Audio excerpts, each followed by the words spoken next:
Shalom saudara yang terkasih dalam Tuhan. Hari ini kita memasuki hari yang ke-28 dalam 40 Day to Build Up Our Faith. Di hari yang ke-28 ini saya mau sharing tentang a lifestyle of faith. Bapak Ibu Saudara, Tuhan mau kita punya gaya hidup iman. Di dalam Habakuk 2 ayat yang keempat dikatakan, tetapi orang benar itu akan hidup oleh percayanya. 2 Korintus 5 ayat yang ke-7 berkata, sebab hidup kami ini adalah hidup karena percaya, bukan karena melihat. Jadi gaya hidup iman yang pertama adalah Tuhan mau kita memiliki kepercayaan yang benar. Orang yang percaya akan melihat, mengalami dan menikmati apa yang disediakan oleh Tuhan. Orang yang percaya, orang yang memiliki kepercayaan yang benar akan melihat, akan mengalami dan menikmati apa yang disediakan oleh Tuhan.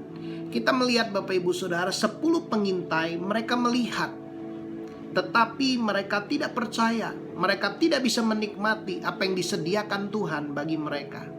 Tetapi Yosua dan Kaleb, mereka melihat, mereka percaya, mereka menikmati apa yang disediakan oleh Tuhan.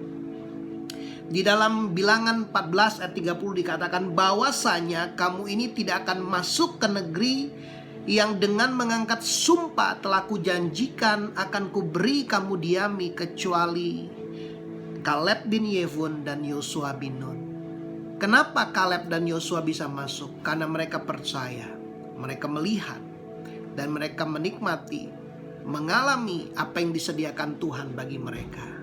Apa yang disediakan Tuhan bagi mereka Bapak Ibu Saudara? Ulangan 6 ayat 10 dikatakan, maka apabila Tuhan Allahmu telah membawa engkau masuk ke negeri yang dijanjikannya dengan sumpah kepada nenek moyangmu, yakni Abraham, Ishak dan Yakub, untuk memberikannya kepadamu kota-kota yang besar ya dan baik yang tidak kau dirikan.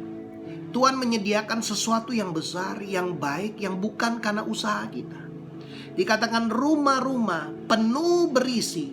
Bapak Ibu Saudara, Tuhan menyediakan yang terbaik. Berbagai barang baik yang tidak kau isi, sumur-sumur yang tidak kau gali, kebun-kebun anggur dan kebun-kebun zaitun yang tidak kau tanami. Dan apabila engkau sudah makan dan menjadi kenyang, maka berhati-hatilah supaya jangan engkau melupakan Tuhan yang telah membawa kamu keluar dari tanah Mesir, dari rumah perbudakan.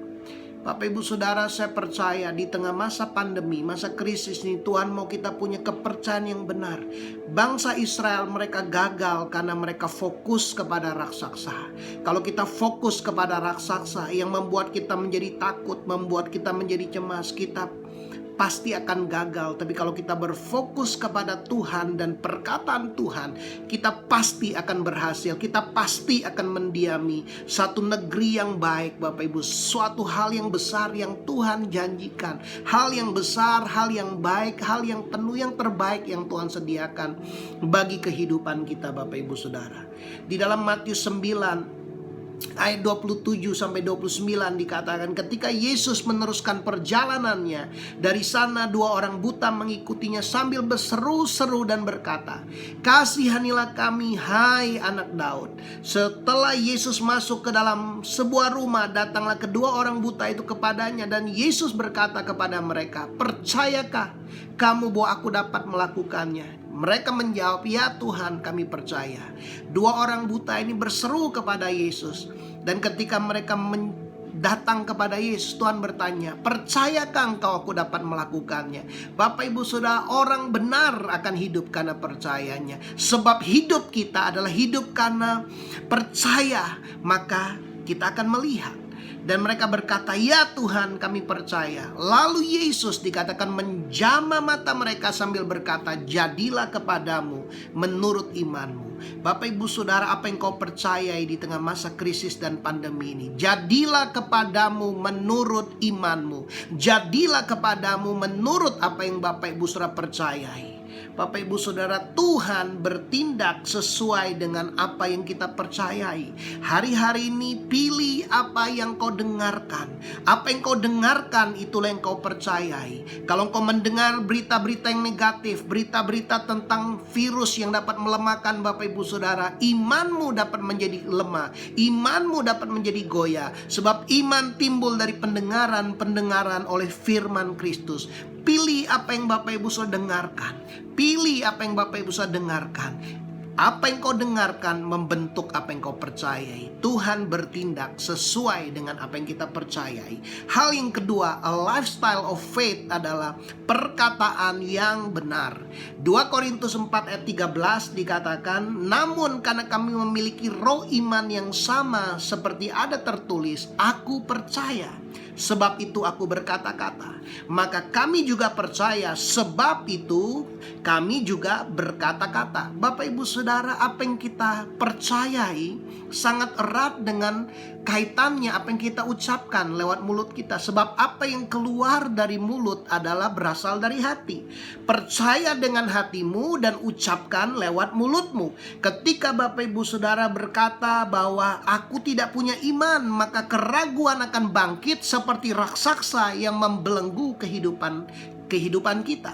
Ketika kita berkata kita gagal, maka kegagalan akan membelenggu kita. 10 pengintai berkata kita tidak mungkin masuk ke dalam tanah perjanjian sebab mereka banyak keturunan raksasa di sana dan mereka adalah pemakan manusia dan kami melihat diri kami seperti belalang.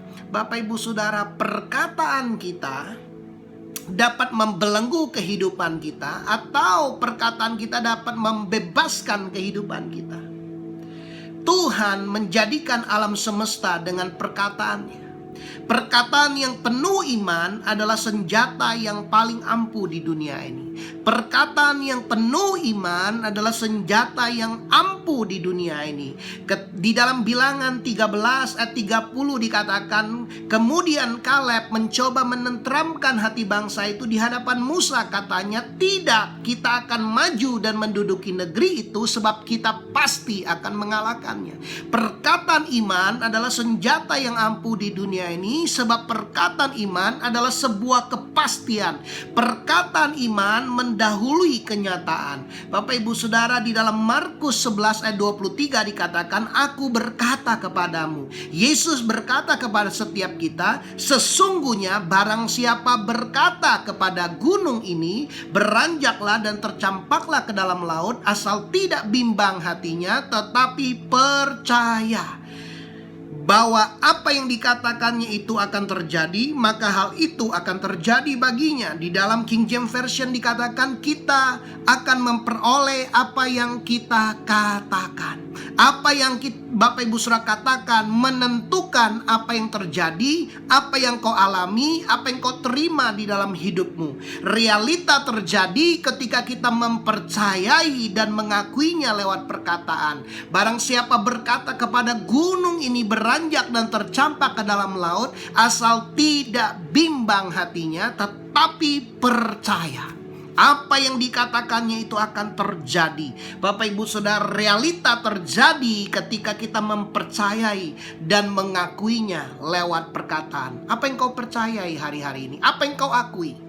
Bapak Ibu Saudara, saya percaya hari-hari ini kebajikan dan kemurahan Tuhan mengikutiku seumur hidupku. Aku percaya Tuhan adalah gembalaku, aku tidak akan kekurangan. Aku percaya oleh bilur-bilur Yesus aku sehat, aku telah disembuhkan. Aku percaya Allahku akan memenuhi segala yang kubutuhkan menurut kekayaan dan kemuliaannya.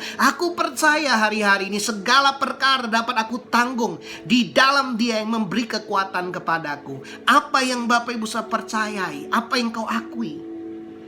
Bapak Ibu Saudara, seorang wanita pendarahan, dia 12 tahun lamanya sakit pendarahan. Dia telah berobat ke berbagai tabib, tidak ada faedahnya, keadaannya makin memburuk dan semua hartanya habis. Tetapi dia berkata, asal ku jama jubahnya, aku akan sembuh. Wanita ini dia telah mendengar berita-berita tentang Yesus. Dia percaya dan dia mulai berkata-kata, asal ku jama jubahnya, aku akan sembuh. Dan dia bertindak dengan iman, dia menjama jubah Yesus. Dan seketika ketika itu juga dikatakan sembuhlah ia dari penyakitnya dan ia merasa badannya sudah sehat. Bapak Ibu Saudara, perkataanmu mendahului apa yang kau terima. Hidup dan mati dikuasai oleh lidah. Siapa yang suka menggemakannya akan memakan buahnya. Mulut saudara dapat menjadikan kita jutawan atau orang miskin. Dengan mulutmu engkau akan menjadi seorang pemenang atau engkau menjadi tawanan. Bapak Ibu Saudara, mulut kita berkuasa mendatangkan kehidupan atau kematian. Perkataan iman adalah senjata yang paling ampuh di dunia ini. Sebab perkataan iman mendahului kenyataan. Bapak Ibu Saudara, apa yang kau alami hari-hari ini adalah hasil daripada apa yang kau katakan. Hari ini kalau engkau sering memperkatakan perkataan yang negatif, mari kita bertobat. Gantilah apa yang kau percaya. Dengarkan firman Tuhan, renungkan firman, simpan firman di dalam hatimu, dan mulailah perkatakan perkataan iman, dan kau akan melihat situasimu akan berubah. Engkau akan mengalami, engkau akan menerima dan menikmati janji-janji Tuhan. Apa yang kau katakan, itulah yang akan terjadi. Lifestyle of faith yang ketiga adalah kita perlu memiliki pikiran yang benar. Ketika Bapak Ibu Saudara kita mau hidup oleh iman, ujian pasti datang. Dikatakan banjir, angin, hujan melanda rumah itu, tetapi orang yang membangun hidupnya di atas dasar firman Tuhan, dia mendengar dan melakukannya, maka ia membangun di atas dasar iman yang kokoh. Batu karang yang hidup, Bapak Ibu Saudara. Ketika iman kita diuji, penting sekali Bapak Ibu Saudara, kita memiliki pikiran yang benar. Pikiran yang benar adalah pikiran yang diperbaharui, yang berdasarkan firman Tuhan, bukan berdasarkan situasi dan fakta yang ada. Di dalam Roma 12 ayat yang kedua dikatakan, janganlah kamu menjadi serupa dengan dunia ini, tetapi berubahlah oleh pembaharuan budimu, sehingga kamu dapat membedakan manakah kehendak Allah, apa yang baik, yang berkenan kepada Tuhan, dan yang sempurna. Bapak Ibu Saudara, ketika kita mengalami krisis hari-hari ini, apa yang kita pikirkan? Pikirkan apa yang menjadi rancangan Tuhan. Rancangan Tuhan damai sejahtera. Rancangan Tuhan, rancangan yang mendatangkan masa depan yang penuh pengharapan. Pikirkan Bapak Ibu Saudara, pencobaan yang kita alami adalah pencobaan yang biasa, yang tidak melebihi kekuatan kita, sebab Tuhan setia. Tuhan tidak akan pernah membiarkan kita dicobai melampaui kekuatan kita, dan Tuhan sudah menyediakan jalan keluar agar kita dapat menanggungnya. Pikirkan Bapak Ibu Saudara bahwa kita tahu sekarang bahwa Tuhan turut bekerja di dalam segala sesuatu untuk mendatangkan kebaikan bagi mereka yang mengasihi Dia, yaitu bagi mereka yang terpanggil sesuai dengan rencananya. Pikirkan Bapak Ibu Saudara bahwa krisis yang kita alami hanya sementara.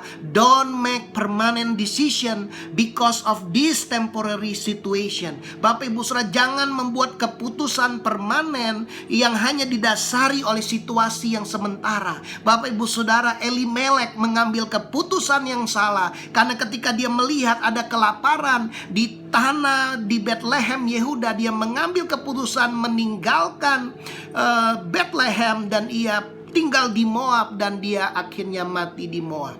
Bapak Ibu Saudara, Tuhan mau kita hidup. Tuhan mau kita menceritakan kebaikan-kebaikan Tuhan. Don't make permanent decision because of this temporary situation. Krisis yang kita hadapi ini pasti akan berakhir Bapak Ibu Saudara. Musim kegagalan, musim penderitaan, musim tantangan, krisis, musim krisis akan berakhir. Bapak Ibu Saudara, percaya rancangan Tuhan, rancangan damai sejahtera. Jalan Tuhan dengan jalan kita berbeda. Rancangan Tuhan dan rancangan kita berbeda. Mari kita mempercayai rancangan Tuhan Bapak Ibu Saudara. Firman Tuhan katakan, Amsal 23 ayat 7, sebab seperti orang membuat perhitungan dengan dirinya sendiri, demikianlah ia. Di dalam bahasa Inggris dikatakan seperti orang berpikir tentang dirinya sendiri, demikianlah ia. Apa yang Bapak Ibu Saudara pikirkan hari ini, pikirkan dan renungkan firman Tuhan. Amsal 4 ayat 20 sampai 22 dikatakan, hai anakku, perhatikan perkataanku. Tuhan mau kita memperhatikan firman Tuhan Bapak Ibu Saudara. Perhatikan firman Tuhan. Renungkan firman Tuhan ini. Firman Tuhan berkata, arahkan telingamu kepada ucapan perkataan Tuhan. Dan firman Tuhan berkata, janganlah semuanya itu menjauh dari matamu. Biar mata kita tertuju kepada firman Tuhan. Dan simpan itu di dalam lubuk hati Bapak Ibu Saudara. Karena itulah yang mendatangkan kehidupan bagi mereka yang mendapatkannya. Dan kesembuhan bagi tubuh mereka. Ketika engkau menyimpan firman di dalam hatimu Bapak Ibu Saudara, itu mendatangkan kehidupan dan kesembuhan bagi tubuh Bapak Ibu Saudara. Ada seorang hamba Tuhan bernama Semi Bolang. Dia mengalami sakit alopecia universalis. Dia mengalami kerontokan rambutnya sampai botak dan dikatakan sakit sekujur tubuh badannya, sampai dia tidak bisa melayani. Tetapi hamba Tuhan ini dia merenungkan Amsal 4:20-22 ini. Dia terus tiap hari situasinya hari pertama, hari kedua belum berubah Bapak Ibu Saudara, tetapi dia terus mengubah apa yang dia pikirkan, apa yang dia percayai, apa yang dia perkatakan. Dan Bapak Ibu Saudara, hamba Tuhan ini disembuhkan sekalipun belum ada obatnya secara medis penyakit ini. Tetapi firman Tuhan adalah obat.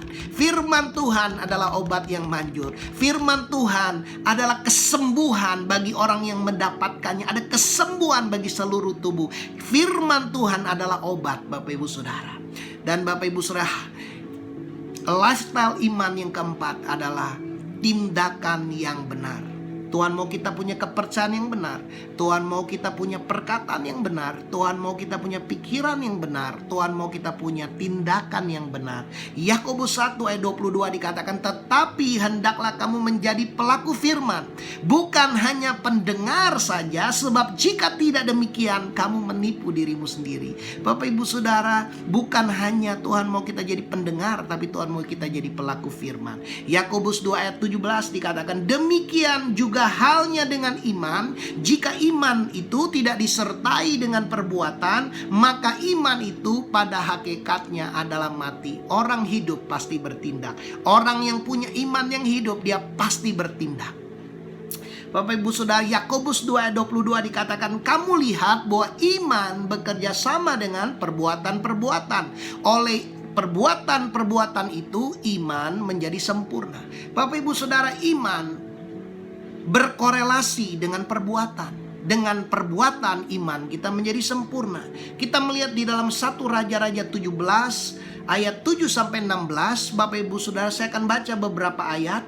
Bapak Ibu Saudara, dikatakan ayat yang ke-9, bersiaplah pergi ke Sarfat yang termasuk wilayah Sidon dan diamlah di sana. Ketahuilah aku telah memerintahkan seorang janda untuk memberi engkau makan. Inilah perkataan Tuhan kepada Elia. Sesudah itu Elia bersiap lalu pergi ke Sarfat. Setelah ia sampai di pintu gerbang kota itu, tampaklah di sana seorang janda yang sedang mengumpulkan kayu api. Ia berseru kepada perempuan itu, katanya, cobalah ambil bagiku sedikit air dalam kendi supaya aku minum.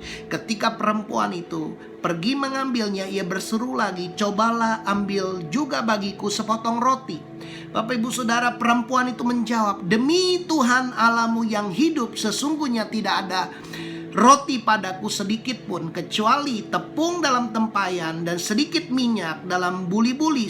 Dan sekarang aku sedang mengumpulkan 2-3 potong kayu api. Kemudian aku mau pulang dan mengolahnya bagiku dan bagi anakku. Setelah kami memakannya, maka kami akan mati. Bapak Ibu Saudara, perempuan ini mencoba menjelaskan situasi yang sedang dia alami. Tetapi Elia berkata kepadanya, perkataan kita ditentukan oleh hidup kita, ditentukan oleh perkataan Tuhan. Kalau kita percaya kepada perkataan Tuhan, itulah yang akan terjadi. Tetapi Elia berkata kepadanya, janganlah takut, pulanglah, buatlah seperti yang kau katakan. Tetapi inilah pimpinan Tuhan, inilah instruksi dari Tuhan. Buatlah lebih dahulu bagiku sepotong roti bundar kecil daripadanya dan bawalah kepadaku. Kemudian barulah kau buat bagimu dan bagi anakmu. Bapak Ibu Saudara, tepungnya hanya cukup buat wanita ini dan bagi anaknya. Tetapi Elia berkata, buat dulu bagiku, baru buat kamu, baru buat anakmu. Beginilah firman Tuhan, inilah janji Tuhan kalau kita taat Allah Israel berkata, tepung dalam tempayan itu tidak akan habis dan minyak dalam buli-buli itu tidak akan berkurang sampai pada waktu Tuhan memberi hujan ke atas muka bumi. Perkataan Tuhan, janji Tuhan bekerja melalui tindakan ketaatan kita. Bapak Ibu Saudara, ayat 15 dikatakan, lalu pergilah perempuan itu dan berbuat seperti yang dikatakan Elia. Maka perempuan itu, dia serta anak perempuan itu mendapat makan beberapa waktu lamanya.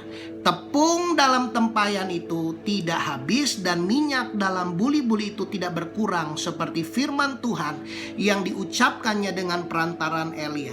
Ketika dia membuat-buat Elia, dia buat dirinya sendiri, ada mujizat terjadi, tepungnya cukup lagi buat anaknya. Setiap hari terjadi mujizat, Bapak Ibu Saudara. Bapak Ibu Saudara, saya percaya hari-hari ini, di tengah masa pandemi, di tengah masa krisis ini, Tuhan mau memberikan kita perkataannya. Tuhan mau memberikan kita janji-janjinya. Ketika Bapak Ibu Saudara mencari Tuhan, kau akan mendengarkan perkataannya, kau akan mendapatkan janji-janjinya. Perkataan Tuhan akan menyelamatkan kehidupan kita. Perkataan Tuhan adalah perlindungan bagi kita di masa kesesakan. Perkataan Tuhan menyembuhkan kehidupan kita. Perkataan Tuhan dapat memulihkan kehidupan kita. Perkataan Tuhan, Bapak Ibu Saudara, dapat memerdekakan kehidupan kita. Ketaatan kepada perkataan Tuhan akan membawa kita mengalami pimpinan Tuhan, perlindungan Tuhan, penyediaan Tuhan, dan pemeliharaan Tuhan yang sempurna di dalam kehidupan kita. Sekali lagi saya ulangi, ketaatan kita kepada perkataan Tuhan akan membawa kita mengalami pimpinan Tuhan, perlindungan Tuhan, penyediaan Tuhan, pemeliharaan Tuhan yang sempurna di dalam kehidupan kita. Bapak Ibu Saudara, apakah kita mau mengalaminya? Milikilah gaya hidup iman, milikilah kepercayaan yang benar, milikilah perkataan yang benar. Bapak Ibu Saudara, Tuhan mau kita memilih apa yang kita dengarkan, memilih apa yang kita katakan. Milikilah, Bapak Ibu Saudara, pikiran yang benar. Milikilah tindakan yang benar.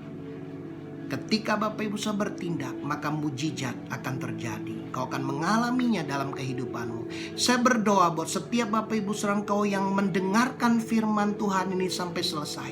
Diberkatilah orang-orang yang setia. Diberkatilah orang-orang yang haus. Diberkatilah orang-orang yang sungguh-sungguh hatinya mau mencari dan berharap kepada Tuhan. Aku berdoa Tuhan, Engkau memberikan roh hikmat dan pengertian, agar setiap kami dapat mengerti kehendak-Mu yang sempurna dalam hidup kami. Agar hidup kami layak dan berkenan kepadamu dalam segala hal. Agar kami memberi buah dalam setiap pekerjaan baik. Agar kami bertumbuh dalam pengenalan kami akan Tuhan. Oh Tuhan, agar kami boleh kuat menanggung segala sesuatu dengan tekun dan sabar. Agar kami boleh bersyukur dan bersukacita karena kami telah dilayakkan mendapatkan bagian yang Tuhan telah tentukan bagi kami. Tuhan, aku berdoa setiap anak-Mu yang saat ini mendengar, kalau ada yang sakit, di dalam nama Tuhan Yesus kesembuhan terjadi. Sembuh di dalam nama Tuhan Yesus. Buat yang mengalami sakit di bagian belakang punggung, kuasa Tuhan sedang menyembuhkanmu di dalam nama Tuhan Yesus. Oh terima kasih Tuhan. Tuhan terima kasih Bapa. Buat engkau yang sedang mengalami kekurangan, Tuhan mengingatkan engkau hari-hari ini, menaburlah. Ada instruksi Tuhan, ada arahan Tuhan. Jangan semua engkau makan buat dirimu sendiri. Kalau engkau makan buat dirimu sendiri, engkau akan mati. Tetapi sama seperti perempuan ini, Tuhan mengingatkan lewat Elia, buatlah bagiku lebih dulu. Oh Tuhan, ingatkan engkau, fokus kepada Tuhan. Apa yang Tuhan mau engkau tabur, kemana engkau harus menabur, kepada siapa engkau harus menabur. Menaburlah, maka engkau akan melihat apa yang ada padamu. Engkau akan dipelihara di tengah masa krisis ini. Engkau akan mengalami perlindungan Tuhan, pimpinan Tuhan, penyediaan dan pemeliharaan Tuhan. Terima kasih Bapa. Kuserahkan Tuhan setiap kami yang mendengar ke dalam tangan-Mu. Di dalam nama Tuhan Yesus kami berdoa dan mengucap syukur. Amin. Saya berdoa firman Tuhan ini memberikan kekuatan, membangkitkan iman Bapak Ibu Saudara.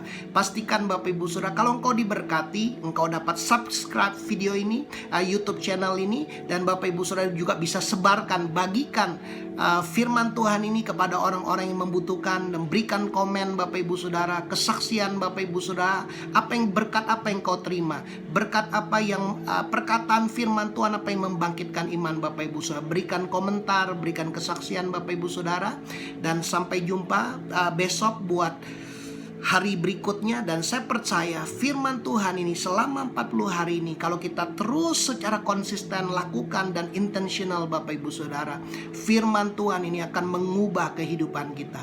Tuhan sedang menyiapkan Bapak Ibu Saudara di tengah masa pandemi ini untuk menerima yang terbaik. Menerima yang terbaik, sama seperti bangsa Israel disiapkan selama 40 tahun di padang gurun. Bapak Ibu Saudara sedang disiapkan selama 40 hari ini untuk menikmati yang terbaik, yang penuh, yang Tuhan sediakan di dalam kehidupanmu. Tuhan Yesus memberkati.